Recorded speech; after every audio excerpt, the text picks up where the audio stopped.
తెలుగు శ్రోతలకు నమస్కారం. Arogyavani health channel అందిస్తున్న ఈ కార్యక్రమంలో ప్రముఖ ఆయుర్వేద వైద్యులు డాక్టర్ చిరుమామిళ్ళ మురళీ మనోహర్ చెప్పే విలువైన విషయాలని విందాం. ఇద్దరు వ్యక్తులు ఒక గదిలో ఉన్నప్పుడు ఒకళ్ళు ఫ్యాన్ స్పీడ్గా ఉండాలంటారు, ఇంకొకళ్ళేమో లేదు ఫ్యాన్ స్పీడ్ బాగా తక్కువ ఉండాలంటారు, లేదు అస్సలు వద్దంటారు. వీళ్ళు భార్యాభర్తలే కావచ్చు, లేకపోతే స్నేహితులే కావచ్చు. ఇలా కావాలని ఒకళ్ళు, వద్దని మరొకళ్ళు, ఘర్షణ మొదలవుతుంది. ఒకళ్ళ మీద మరొకళ్ళు ఆధిపత్యం చేయడానికి ప్రయత్నం చేస్తూ ఉంటారు.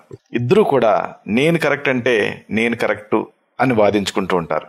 నువ్వు తప్పు అంటే నువ్వు తప్పు అని నిందలు వేసుకుంటూ ఉంటారు. అవతల వాళ్ళని తమ దారులకి తెచ్చుకోవటానికి ప్రయత్నం చేస్తూ ఉంటారు. సున్నిత మనస్కులైతే నన్ను అర్థం చేసుకోవట్లేదు అని అనుకుంటూ ఉంటారు. ఇలా ఎందుకు జరుగుతుంది? ఇక శారీరక బరువు విషయం. కొంతమంది ఎప్పుడు కూడా సన్నగానే ఉంటారు, ఎంత తిన్నా గానీ ఒక అరకిలో కూడా లావుగారు. ఇంకో కొంతమంది ఉంటారు ఎప్పుడు లావుగానే ఉంటారు, ఎంత తిండి తగ్గించినా గానీ ఒక అరకిలో కూడా సన్నబడరు. ఏ కాస్త తినాలన్నా భయపడిపోతూ ఉంటారు. తినకపోయినా బరువు పెరుగుతారు తప్పితే తగ్గరు. ఎందుకు ఇలా జరుగుతుంది? ఇక కాలం విషయం. కొంతమంది శీతాకాలంలో కూడా చన్నీళ్ళతోటే స్నానం చేస్తూ ఉంటారు, దుప్పటి కూడా కప్పుకోరు. ఎప్పుడు వీళ్ళ శరీరాలు సెగలు పొగలు చిమ్ముతున్నట్లుంటాయి. ఇంకా కొంతమంది ఉంటారు ఎండాకాలం కూడా చలితో వణికిపోతూ ఉంటారు, లోపల చలిగా అనిపిస్తూ ఉంటుంది. ఎందుకు ఇలా జరుగుతుంది? ఇక మనస్తత్వం. కొంతమంది ఎప్పుడు రుసరుసలాడుతూ ఉంటారు, ధూమ్ధామ్ అంటూ ఉంటారు. వీళ్లతో వేగటం చాలా కష్టం అనుకుంటూ ఉంటారు చుట్టుపక్కల వాడు. వీళ్ళు అందరి మీద పెత్తనం చెలాయిస్తూ ఉంటారు, నేను చెప్పిందే వేదం అంటూ ఉంటారు. వీళ్ళు ఎందుకు ఇలా చేస్తున్నారు అనేది మనకి ఎంత ఆలోచించినా అర్థం కాదు.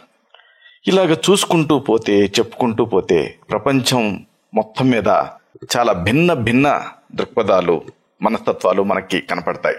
ఇలాగే కొంతమంది వాగుడుకాయలు ఉంటారు, కొంతమంది ఏమో శాంత స్వభావాలు ఉంటారు, కొంతమంది కోపదారులు ఉంటారు, కొంతమంది మితభాషలు ఉంటారు.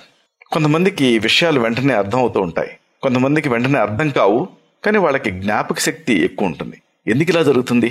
ఇలాంటి ప్రశ్నలు అందరికీ ఎప్పుడొకప్పుడు వస్తూనే ఉంటాయి, కానీ సమాధానాలే దొరకవు. సరిగ్గా ఇక్కడే ఆయుర్వేదం గురించి మనం తెలుసుకోవాలి. ఎందుకంటే ఈ విషయాన్ని ఆయుర్వేదం కూలంకషంగా చర్చించింది, అర్థమయ్యేలాగా వివరించింది, విపులీకరించింది. ప్రాచీన భారతదేశంలోని అనేక శాస్త్రాల్లో ఆయుర్వేదం ఒకటి.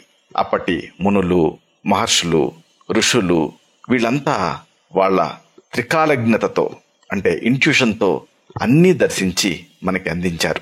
అందుకే ఆనాటి చరకుడు, సుశ్రుతుడు, వాగ్భటుడు వీళ్ళు వాడిన మందులే నేటికి ఆయుర్వేద వైద్యులమైన మేము వాడుతున్నాం.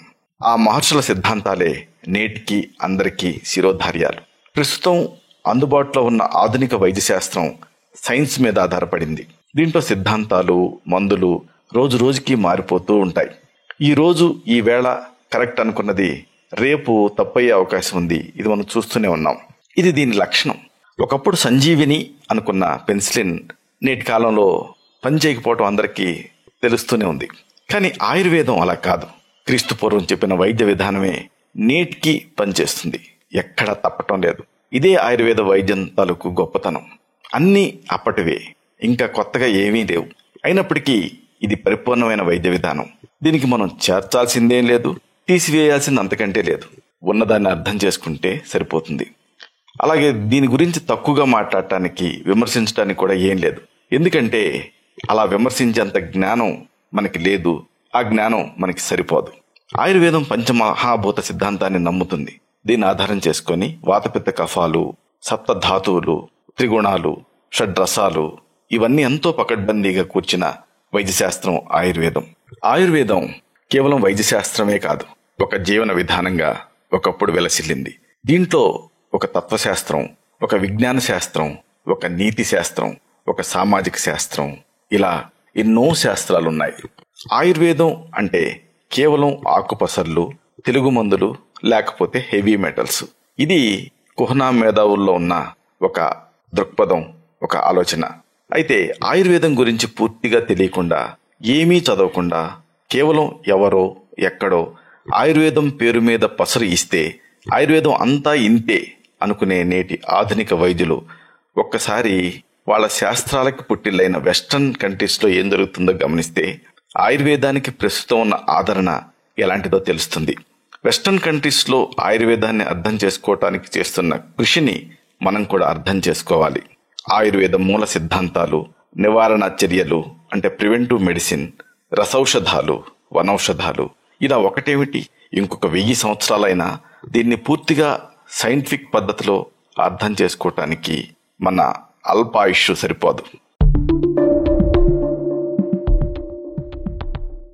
వ్యక్తిగత కన్సల్టేషన్ కోసం సంప్రదించవలసిన మా హెల్త్ సెంటర్ చిరునామా: doctor Chirumamilla Murali Manohar, MD, Ayurveda, Raksha Ayurvedalaya, plot number 13, Rammurthy Nagar, CBCID colony, Hyder Nagar, Hyderabad 5,85,000. Website address www.muralymanohar.com. Phone numbers 9246575510, 9177445454.